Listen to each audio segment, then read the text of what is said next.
Hello, ఎలా ఉన్నారు అందరూ? ఈరోజు అయితే మా లడ్డు బాబుకి నేను ఏం రెసిపీ చేస్తానో మీకు చూపిస్తా క్లియర్గా. అసలు ఈ పంప్కిన్ ఎందుకు పెడతా, అసలు పంప్కిన్ వల్ల యూజెస్ ఏంటి అనేది మొత్తం మీకు ఎక్స్ప్లెయిన్ చేస్తా. సో ఇది అయితే బేబీస్కి మంచి వెయిట్ గెయిన్ లాగా యూజ్ అవుతుంది. ఇది ఇక్కడ మనకి మార్కెట్లో దొరుకుతుంది, బయట లేదు అంటే సూపర్ మార్కెట్లలో దొరుకుతుంది. ప్యూరో హైదరాబాద్లో ఉండే వాళ్ళైతే రత్నదీప్, ప్యూరో న్యాచురల్స్, ఇంకా ఎట్లాంటి సూపర్ మార్కెట్లో అనేది దొరుకుతుంది. సో దీని కాస్ట్ అయితే నాకు ఒక 40 రూపీస్ పడ్డది. ఇది ఒక ½ కేజీకి తక్కువ, ½ కేజీకి ఎక్కువ ఉంది. సో దీన్ని ఎట్లా ప్రిపేర్ చేయాలి, ఏ ఏజ్ నుంచి పెట్టాలి, అసలు ఇది పెట్టడం వల్ల యూజ్ ఏంటి అని అంటే, ఇది మంచి వెయిట్ గెయిన్కి యూజ్ అవుతుంది. పిల్లల్లో మోషన్ ప్రాబ్లమ్స్ ఉంటాయి కదా, అంటే డైలీ పోని పిల్లలు, 2 డేస్కి ఒకసారి 3 డేస్కి ఒకసారి పోయే పిల్లలు ఉంటారు కదా. సో అట్లాంటి వాళ్ళకి ఇది బాగా మంచిగా మోషన్ వెళ్ళడానికి, ఫ్రీ మోషన్స్ రావడానికి, అంటే మళ్ళీ లూజ్ మోషన్స్ కాదు, నార్మల్గా డైలీ రావడానికి యూజ్ అవుతుంది. సో దీన్ని ఎట్లా ప్రిపేర్ చేయాలి, 6 మంత్స్ నుంచి స్టార్ట్ చేయొచ్చు అని చెప్పిన కదా. మరి ఎట్లా ప్రిపేర్ చేయాలి వాళ్ళకి అని అంటే, ఫర్ ఎగ్జాంపుల్ ఇందులో జస్ట్ ఈ పార్ట్ తీసుకోండి, ఇంతే ఈ పార్ట్ కట్ చేసుకొని, యాపిల్ కానీ క్యారెట్ కానీ ఎట్లా మనము స్టీమ్ చేసుకొని ప్యూరీ చేస్తామో సేమ్ అదే. ఇదేమంత హార్డ్గా ఉండదు, పొట్టు తీసేస్తే మంచి మెత్తగానే ఉంటుంది. ఇందులో సీడ్స్ ఉంటాయి, నేను చూపిస్తా క్లియర్గా మీకు అవన్నీ. సో సీడ్స్ ఉంటాయి, అవన్నీ తీసేసి పొట్టు తీసేసి మంచిగా స్టీమ్ చేసుకొని ప్యూరీ లాగా, మెత్తటి ప్యూరీ లాగా చేసి 6 మంత్స్ నుంచి తినిపించచ్చు. దీనివల్ల సైడ్ ఎఫెక్ట్స్ అసలు ఏమి ఉండవు, మోషన్ ఫ్రీ ఉంటుందని చెప్పిన, అండ్ వెయిట్ గెయిన్ కూడా మంచిగా అవుతారు. వరకు వీక్లీ ఎన్ని టైమ్స్ పెట్టాలి అని అంటే, వీక్లీ 3 టైమ్స్ పెట్టచ్చు ఈజీగా, డే బై డే. లడ్డుకి అయితే లాస్ట్ 2 డేస్ నుంచి లడ్డు కొంచెం చబ్బినెస్ తగ్గింది అనిపించి నాకు ఏం చేస్తున్నా అంటే, ఈరోజు నిన్న వీకెండ్ తీసుకొచ్చి ఈరోజు మండే రోజు పెడుతున్నా. మరి నేను ఎట్లా ప్రిపేర్ చేస్తా లడ్డుకి అనేది నేను ఈరోజు మీకు ఈ వీడియోలో చూపిస్తాను. సో డైలీ ఫుడ్ ఎప్పుడు ప్రిపేర్ చేస్తా, lunch, dinner, breakfast, recipes separate పెడతారా మీరు అని అంటే, నేను ఏం సపరేట్ పెట్టాను లడ్డుకి. ఓన్లీ మార్నింగ్ ఒకసారి ప్రిపేర్ చేసిన ఫుడ్డే డే మొత్తం పెడతా, నైట్ డిన్నర్ వరకు కూడా అదే ఉంటుంది. డైలీ 4 టైమ్స్ తింటారు లడ్డు. ఇట్లా కట్ చేసుకోవాలి. సో జస్ట్ ఈ పార్ట్, ఇంకా ఇది ఫ్రిడ్జ్లో మంచిగా కవర్లో పెట్టి ఫ్రిడ్జ్లో పెట్టుకుంటే 1 వీక్ అయినా స్టోర్ ఉంటుంది. సో ఇందులో సీడ్స్ ఉన్నాయి కదా, ఈ సీడ్స్ తీసేయాలి. కనిపిస్తున్నాయి మీకు సీడ్స్.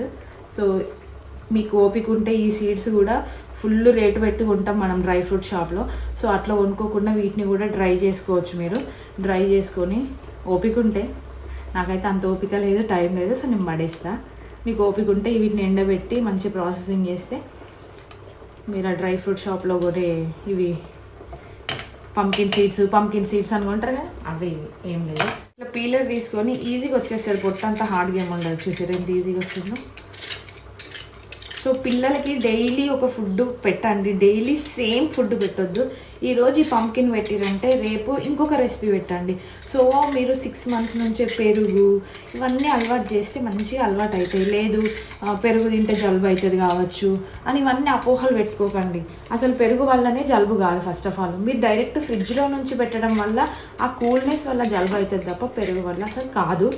సో ఇవన్నీ అర్థం చేసుకొని మంచిగా పిల్లలకి ఫస్ట్ నుంచే పెరుగు అలవాటు చేయండి, లేకపోతే మా పెద్ద కొడుకులాగా అయిపోతుంది. నాకు ఫస్ట్ అంత నాలెడ్జ్ లేక నేను ఏం చేసేదానంటే అసలు పెరిగే పెట్టలేదు, అవసరం లేదు అనుకోని. ఏదైనా ఫస్ట్ నుంచి అలవాటు చేయాలి, అన్ని వెజిటేబుల్స్, ఫ్రూట్స్ తినడము. సో 6 మంత్స్ నుంచి ఏ ఫ్రూట్స్ తినొచ్చు అక్క అని అంటే, ప్రతి ఒక్క ఫ్రూట్ తినొచ్చు. ప్రతిదీ మీరు ఏంటంటే ఏజ్ వైజ్గా ఏ క్వాంటిటీలో పెట్టాలి, ఏ కన్సిస్టెన్సీలో పెట్టాలి అనేది ఒకటి మీకు తెలిస్తే మీ పిల్లలంతా హెల్తీగా ఎవ్వరు ఉండరు. సో పిల్లలు చబ్బీగా ఉంటారా ఉండరా ఇదంతా కాదు, నా కొడుకు చబ్బీగా లేడు, నా బిడ్డ చబ్బీగా లేదు అని అనుకోకండి. అసలు హెల్తీగా ఉన్నారా లేదా అదే ఇంపార్టెంట్ కదా మనకి. హెల్తీగా ఉన్నారా లేదా, నా కొడుకు మీ లడ్డుగా ఉన్నాడు, మా బాబు సన్నగా ఉన్నాడు. సో ఇట్లా సన్నగా తురుముకోవాలి. సో సన్నగా తురిమినాక పంప్కిన్ గ్రేటర్ చేసి పెట్టుకున్నాం కదా. సో ఈ గ్లాస్తోనే నేను 1 గ్లాస్ రైస్ తీసుకుంటున్నా. సో ఈ రైస్ ఏంటంటే కంట్రోల్ బియ్యము. సో ఈ కంట్రోల్ బియ్యము కొంచెం లావుగా ఉంటాయి కదా, పిల్లలకి మెత్తగా ఉడుకుతుంది. మన సన్న బియ్యం అట్లా ఉడకవు. సో నేను మ్యాక్సిమం లడ్డుకి ఇవే రైస్ పెడతా. ఒక 2 టైమ్స్ మంచిగా కడుక్కోండి. సో కడుక్కొని డైరెక్ట్ ఇందులో యాడ్ చేసుకోవాలి. సో యాడ్ చేసుకొని దీంట్లో 1 గ్లాస్ రైస్కి 5 glasses water, 5 to 6 glasses water add చేసుకుంటే అన్నం మంచిగా మెత్తగా ఉడుకుతుంది. లడ్డు లేచిండు. సో ఇప్పుడు నేనైతే వాటర్ యాడ్ చేసుకున్నా. సో ఇంత యాడ్ చేసుకున్నా కదా. సో ఇప్పుడు దీన్ని ఒక 5 to 6 విజిల్స్ వచ్చేరాకు ఉడకబెట్టిన తర్వాత మీకు చూపిస్తా. సో ఇట్లా మెత్తగా ఉడుకుతుంది. ఒక 5 to 6 విజిల్స్ వచ్చినాక మూత తీసి చూస్తే ఇట్లా వాటర్ అన్నీ పోయి వాటర్ అన్నీ పోయి ఇట్లా మెత్తగా ఉడుకుతుంది రైస్. సో ఎంత మెత్తగా ఉడికిందో నేను మీకు చూపిస్తా. ఇట్లా చూసిరా ఎంత ఉగ్గులాగా ఉడుకుతుంది అన్నట్టు. సో ఇప్పుడు దీన్నే మ్యాషర్ కానీ పప్పు దువ్వు ఉంటుంది కదా, సో దాంతో కానీ మంచిగా ఇట్లా మెదుపుకుంటే ఇంకా మెత్తగా అవుతుంది. సో ఇదే కన్సిస్టెన్సీలో తింటారు అని అంటే, సో కన్సిస్టెన్సీ ఇది ఓకే అయితే ఇట్లా పెట్టవచ్చు. లేదు అంటే సో మా పిల్లలు లూజ్గా తింటారు లేకపోతే టైట్గా తింటారు అని అంటే ఇంకొంచెం లూజ్గా అయితే వాటర్ యాడ్ చేసుకోండి, లేదంటే ఇట్లా యాడ్ చేసుకోండి. సో ఇదైతే డైరెక్ట్ ఇట్లనే పెట్టేస్తా లడ్డుకి. కొంచెం నెయ్యి యాడ్ చేసి, సాల్ట్ అయితే వేయలేదు, అసలు సాల్ట్ వేయను, ఎప్పుడు ఒకసారి వేస్తా అవసరం అనిపిస్తే. ఇప్పుడు ఇది కొంచెం స్వీట్గా ఉంటుంది, సో అందుకే ఇందులో సాల్ట్ వేయలేదు. ఇది చాలా బాగుంటుంది. సో ఈ వీడియో నచ్చితే లైక్ చేయండి, అలాగే షేర్ చేయండి, అట్లాగే మన ఛానల్కి సబ్స్క్రైబ్ చేసుకోకపోతే సబ్స్క్రైబ్ చేసుకోండి. బాయ్. ఈ రెసిపీ రిలేటెడ్ ఏదైనా డౌట్స్ ఉంటే కమెంట్ చేయండి, ఖచ్చితంగా రిప్లై ఇస్తాను నేను. సరేనా? బాయ్.